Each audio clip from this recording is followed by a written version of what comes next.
Welcome to the next Q&A for trauma healing and life counseling. In this video I will answer question 28. Dear Gopal, thank you very much for your courage and stamina. I'm interested to know the reason how come honest sharing is not focused solely on body sensations and feelings. How come it is including thoughts? I'm asking because in everyday life I'm already sharing my thoughts with others. Feelings and sensations, however, have no place at all in everyday life. I personally focus on sensations and feelings because I see most relaxation by doing so. Thoughts, however, carry the danger of projections. It is easy to project the fear and anger on the other person's behavior, especially since the other person has to listen and cannot respond for 10 minutes. So can you shortly explain the advantage of including thoughts? And on a further note, how can I deal with listening to the projections the other person puts on me while I have to stay silent for the 10 minutes? Thank you.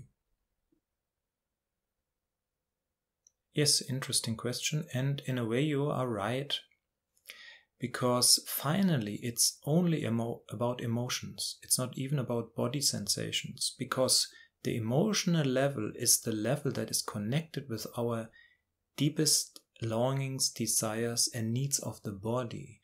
And this is what bridges the separation.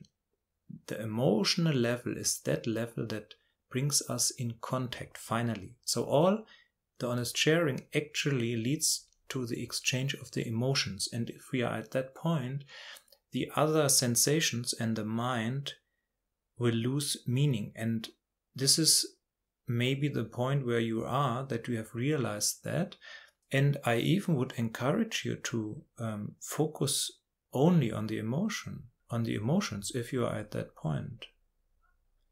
This is the most effective way to dissolve our suffering. But the honest sharing is not in a way constructed or invented by myself. It came to me as a complete package in meditation. And I just published it. So it came with this description that we share the 3 levels of our experiences. And sharing brings us in contact. If you don't share the content of your mind, then this area has no space between you and the other person. Yes, at a certain level, it is meaningless and we can neglect it. But as you write, you still have in a way problems because, for example, you write at the end that it's obviously hard for you to listen to the things that the other is talking about. So there's something not resolved, otherwise you wouldn't ask this question. And yeah, so if the sharing of the emotions solve every problem and every suffering for you, then I have nothing more to say. Then I would say enjoy and finally go into meditation. But if this is not the case, I would encourage you to share everything, because everything is an aspect of your body-mind system. And honest sharing is defined in a way that we can share the content of our thoughts without hurting the other. So if we really put the phrases as I described it, for example, in my mind is this and this idea, or my mind thinks that you and so on, then there's distance and it is not hurting the other, basically.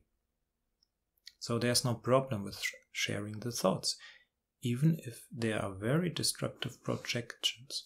But at the same time, it is important that we don't use this way of communication to act out, because some people use that to act out their emotions within the honest sharing of the mind. Yeah, you can do that. You can actually use anything to act out.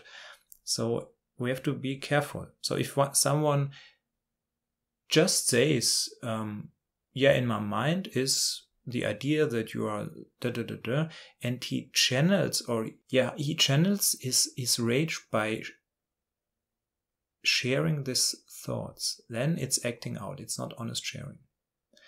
But at the same time, this would mean that the actual emotions are not shared.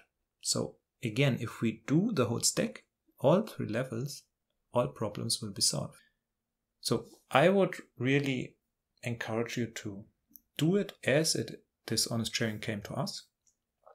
And if there are problems with doing it in that way, then please write again, and we can discuss and solve that. But I would not recommend actually to change the process. The only exception, as I said before, is if all the problems are solved and you are you are at the goal already and there's no suffering. And if it is painful to listen to the projections of others, as I said before, it is a way of subtle acting out over the mind level, or it is not actually honest sharing. So the person does not communicate or does not share their mind or the thoughts without identification. Of course, that's the normal way we talk with each other, and therefore we suffer. You write the other person has to listen and cannot respond for 10 minutes. It sounds a bit like this, that this is a problem or a pain or suffering. It is not. If another person really does honest sharing, as I describe it, it is always pleasant for us. It is a gift. It always feels well. It brings us in connection. It is not a burden for the other. Absolutely no. Really, absolutely no. That's why it is possible to open ourselves and to listen to that. And this brings the connection that was not able in the childhood, and the energy flows through, and this is the healing, the transformation. Otherwise, the person has to defend and has to close himself or herself. But we only do that if we hear stuff from others with full identifications. Then we have to close, because it's terrible, it's sucking. And honest sharing is not sucking, it is sharing. We share a gift. So I hope this brings some clarity.